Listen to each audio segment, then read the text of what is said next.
Narito tayo sa Pascual Compound 1 sa Barangay San Antonio sa Parañaque. Itong baha na ito na nakikita ninyo sa aking likuran, hindi lang dahil sa sama ng panahon, kundi ayon sa mga residente, dahil din daw wala silang access sa drainage. Kaya kahit maaraw, narito ito.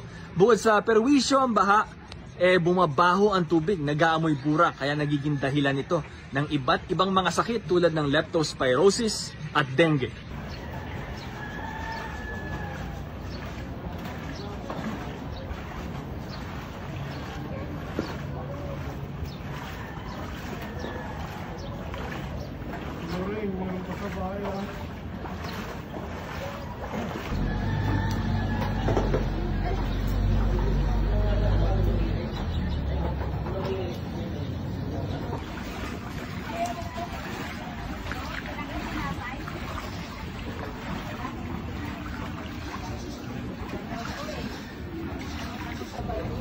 Alam naman, mga tira-tira sa amin. Ginagawa ko lang.